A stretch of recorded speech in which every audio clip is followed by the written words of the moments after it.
आम आदमी पार्टी और कांग्रेस के बीच यह झगड़ा अचानक नहीं हुआ है।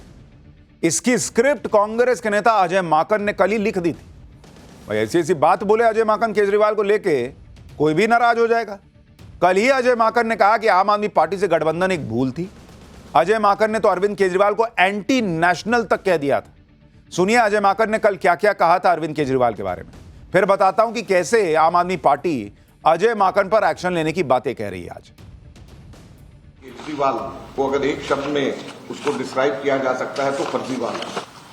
जहां तक के मेरे विचार हैं केजरीवाल के बारे में आप सब लोग से बेहतर कोई नहीं जानता है। मेरा मानना यह है कि आज दिल्ली की दुर्दशा और कांग्रेस कमजोर केवल इस वजह से हुई है कि हमने 2014 में उनका समर्थन 40 दिन के लिए किया था। आज दिल्ली की दुर्दशा का एक सबसे बड़ा कारण यही,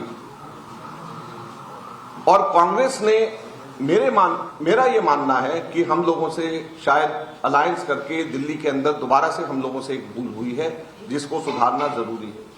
मैं कभी भी इस चीज का पक्षधर नहीं रहा हूं, ना था और ना रहूंगा कि केजरीवाल जैसे व्यक्ति के ऊपर भरोसा किया जा सकता है।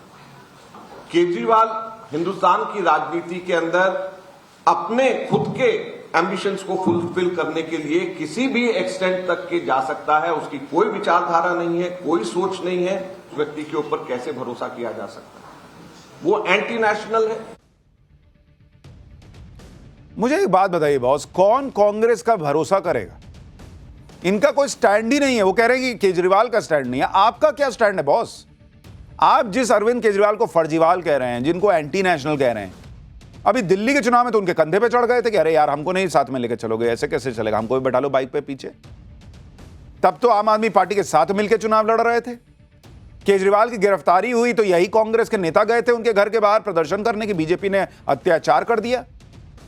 आज मूड बदल गया, इनको चुनाव लड़ना है दिल्ली में तो केजरीवाल एंटी नेशनल हो गए। एक बार स्टैंड तो बनाइए बॉस कि आपका क्या हिसाब है। और केजरीवाल एंटी नेशनल है तो आपको बोलना चाहिए था कि केजरीवाल की पार्टी को इंडिया अलायंस से निकालो।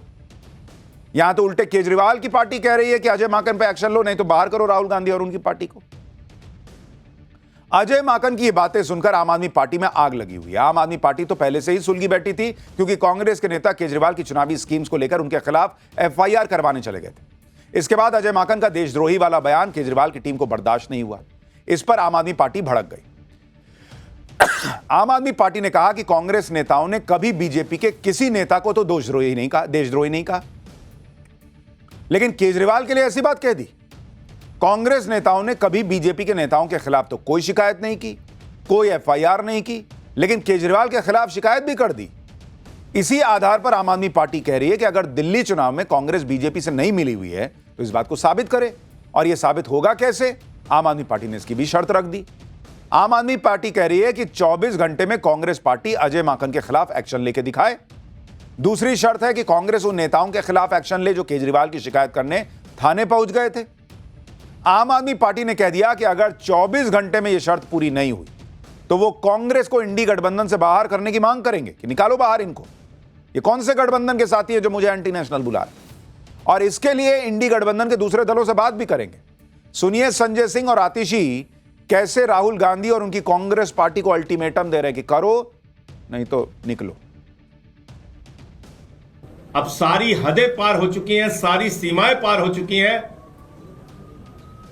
अपमान का, एफआईआर दर्ज कराने का, एंटी नेशनल बोलने का जो दुस्साहस अजय माकन और उनकी पार्टी ने किया है, मैं मांग करता हूं कांग्रेस पार्टी से कि 24 घंटे के अंदर अजय माकन के खिलाफ कार्रवाई करें, वरना इंडिया गठबंधन के जो और भी घटक दल हैं उनसे हम लोग मांग करेंगे कि कांग्रेस को इंडिया गठबंधन से अलग करें। अगर कांग्रेस पार्टी अपने नेताओं के खिलाफ एक्शन नहीं लेती है तो फिर आम आदमी पार्टी इंडिया गठबंधन के बाकी सभी घटक दलों से बात करेगी कि कांग्रेस पार्टी के साथ अब एक अलायंस में नहीं रहा जा सकता। इसका सीधा सीधा मतलब यह है कि या तो कांग्रेस इंडिया अलायंस से बाहर होगी या कुछ दल जो ऑलरेडी राहुल गांधी को नकार चुके हैं वो इंडिया अलायंस से बाहर हो सकते हैं, जैसे ममता बनर्जी की पार्टी, अखिलेश यादव की पार्टी केजरीवाल की पार्टी, लालू यादव भी हो सकता है बाहर आ जाए। आम आदमी पार्टी ने कांग्रेस पर आरोप लगाते हुए कांग्रेस के दो नेताओं के नाम लिए, एक संदीप दीक्षित, दूसरा फरहाद सूरी। आम आदमी पार्टी ने यही दोनों नाम क्यों लिए? भाई संदीप दीक्षित नई दिल्ली विधानसभा सीट से कांग्रेस के उम्मीदवार हैं। नई दिल्ली सीट से केजरीवाल चुनाव लड़ते रहे हैं और मौजूदा विधायक भी।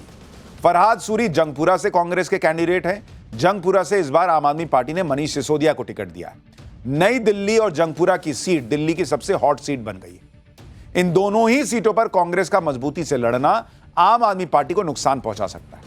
खुद कांग्रेस कह रही है कि दिल्ली में कांग्रेस सीटें खींचेगी तो आम आदमी पार्टी से खींचेगी। सुनिए संदीप दीक्षित को। अरे कुछ नहीं साहब, देखिए ठीक है, वो अपनी बात बोलते हैं, बेचारे हताश हो गए हैं। उनको ये लग रहा है कि दिल्ली में अब उनकी सरकार उनको जाते दिख रही है।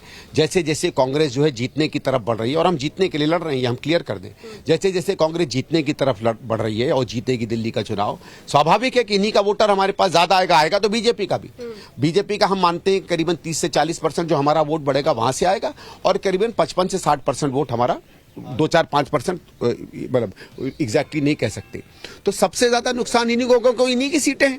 भाई हम ये थोड़ी कह सकते हैं कि बीजेपी से हम सीटें खींचेंगे, उनके पास यही 5-6 सीटें, ज्यादा सीटें हम इन्हीं से खींचेंगे, तो ये डर गए हैं। यानी अजय माकन ने कहा केजरीवाल एंटी नेशनल है। संदीप दीक्षित कह रहे हैं कि केजरीवाल डरे हुए हैं। संदीप दीक्षित भी वही बात कह रहे हैं जो दिल्ली में कांग्रेस के सभी नेताओं को लग रही है कि अगर वो पूरा दम लगाकर लड़ेंगे तो अरविंद केजरीवाल को नुकसान हो जाएगा, क्योंकि दिल्ली में कांग्रेस का ही वोट शेयर है जो आम आदमी पार्टी में पूरा उठ के चला गया। अगर आपको मैं दिल्ली चुनाव के नतीजे दिखाऊं, आपको खुद पता चल जाएगा कि क्यों ऐसी बात कही जा रही है या कांग्रेस को क्यों लगता है कि केजरीवाल को ही बड़ा नुकसान होगा। जैसे अगर आप देखेंगे दिल्ली, यहां स्थिति क्या रही, आप देखिए वोट शेयर और सीट देखिए। जैसे अगर आप 2015 में देखेंगे, 2013 में पहले देखिए, 2013 में क्या हुआ भाई, बीजेपी को आई 33% वोट शेयर था और उसकी सीट थी 32। इसी तरह से अगर आप देखेंगे आम आदमी पार्टी, उसका वोट शेयर था 29.5% और उसकी सीटें कितनी थी भाई, उसकी सीट थी 28। और कांग्रेस पार्टी जो है उसकी तब वोट प्रतिशत उसका हुआ करता था करीब 24.5% के आसपास, और उसकी सीटें होती थी कांग्रेस पार्टी की 8। यह दिल्ली का हिसाब किताब था। लेकिन जब 2015 का चुनाव आया, 2015 का अगर आप देखेंगे तो 2015 में बीजेपी का वोट शेयर ऑलमोस्ट वही रहा। बीजेपी 32.3% पे रही और उसकी सीटें कितनी हो गई भाई, उसकी सीट घट के हो गई 3। वोट शेयर ऑलमोस्ट इंटैक्ट है, सीट घट के 3 हो गई 32 से। क्यों हुआ यह कि आम आदमी पार्टी जो है उसका वोट शेयर 29.5% से बढ़कर 54.3% हो गया और उसकी सीटें बढ़कर चली गई सीधा 67। 70 सीटों वाली विधानसभा है दिल्ली की, वहां 67 सीट आ गई आम आदमी पार्टी। और कांग्रेस का वोट शेयर जो है वो 9.7% पर आ गया गिर के 24.5% से, और उसकी सीट कितनी हो गई, 0। अब यह आम आदमी पार्टी को भी पता है कि अगर कांग्रेस उठ गई तो नुकसान सीधा सीधा आम आदमी पार्टी को होगा। इन्हीं आंकड़ों के दम पर कांग्रेस को यह लग रहा है कि उसके जो वोट आम आदमी पार्टी में शिफ्ट हुए हैं उसे वो वापस ले आए तो केजरीवाल को नुकसान हो जाएगा। लेकिन अरविंद केजरीवाल को लग रहा है कि उसे कांग्रेस से कोई खतरा नहीं, ना ही उन्हें कांग्रेस का साथ चाहिए। आम आदमी पार्टी कांग्रेस पर फायर है, लेकिन जवाब देने में कांग्रेस के नेता भी पीछे नहीं है।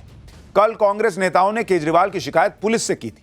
आज संदीप दीक्षित केजरीवाल की शिकायत लेकर एलजी के पास पहुंच गए भाई। संदीप दीक्षित ने आरोप लगा दिया कि आम आदमी पार्टी पंजाब पुलिस के जरिए उनकी जासूसी करवा रही है। संदीप दीक्षित ने केजरीवाल की महिला सम्मान योजना से जुड़ी स्कीम की भी शिकायत एलजी से कर दी। जब संदीप दीक्षित से पूछा गया कि आम आदमी पार्टी उन पर बीजेपी से मिले होने का आरोप लगा रही है तो संदीप दीक्षित ने उल्टा आरोप लगा दिया कि केजरीवाल तो बीजेपी की बी टीम है। सुनिए संदीप दीक्षित को, फिर बताऊंगा आम आदमी पार्टी और कांग्रेस की लड़ाई पर बीजेपी क्या कह रही। अब साहब इस पे आदमी हंसे नहीं तो क्या करे, हमें कौन फंड कर रहा है कौन नहीं फंड कर रहा पता कर लें भाई। हम लोग जो बहुत दिनों से कहते रहे हैं कि आम आदमी पार्टी बीजेपी की बी टीम है, इनका काम केवल कांग्रेस को वीकन करना है, और कांग्रेस को अगर आप वीकन करोगे तो आप बीजेपी को सपोर्ट कर रहे हैं। ना ना ना, इसमें कोई फर्क पड़े। आपको लगता है 24 घंटे का अल्टीमेटम की बात? अब जैसे मैंने एक और चैनल को कहा कि मतलब आपको लगता है इनके 24 घंटे के अल्टीमेटम से कोई हम डर जाएंगे, मतलब हम लोग कोई डरा दिख रहा है आपको? कोई आपको लग रहा है कि कांग्रेस में हड़कंप मच गया सवेरे से? संदीप दीक्षित तो कह रहे हैं कि ये 24 घंटे का अल्टीमेटम से कुछ ना होना भाई, हम ऐसे ही चलेंगे। यानी कांग्रेस ये कह रही है कि वो आम आदमी पार्टी का लोड नहीं ले रही। कांग्रेस उम्मीदवारों को बीजेपी की फंडिंग वाले आरोपों पर बीजेपी भी हैरान रह गई सुनकर। और केजरीवाल ये क्या नई थ्योरी लेकर आ गए वो कह रही है। आरोपों के जवाब में बीजेपी ने कह दिया कि अरविंद केजरीवाल को हार का डर सता रहा है, इसलिए वो ऐसे आरोप लगा रहे हैं। सुनिए एक बार बीजेपी के नेता सुधांशु त्रिवेदी क्या कह रहे हैं। कि अब इससे एक बात उनसे अनजाने में साफ हो गई कि उन्होंने दिल्ली चुनावों में अपनी पराजय स्वीकार कर ली है और अब उस हार के आधार बनाने में, यानी हार की भूमिका बनाने की छटपटाहट में वो यहां तक चले गए हैं कि बीजेपी नहीं, कांग्रेस में भी अपनी हार के आधार अभी से बनाने शुरू कर दिए। आम आदमी पार्टी और कांग्रेस का जो गठबंधन था, हरियाणा चुनाव में जैसी हैसियत कांग्रेस ने दिखाई आम आदमी पार्टी को, आज दिल्ली में वही हैसियत आम आदमी पार्टी कांग्रेस को दिखाने का प्रयास कर रही है। तो इससे बहुत साफ हो गया है कि इन दोनों दलों के बीच में जो ये गले मिलते दिख रहे थे, ये वैसे ही गले मिल रहे थे जैसे अलाउद्दीन खिलजी अपने चचा जलालुद्दीन खिलजी से गले मिलता था और दोनों की नजर इस पे थी कि कौन दूसरे को निपटा कर गद्दी पर पूरा कब्जा कर ले।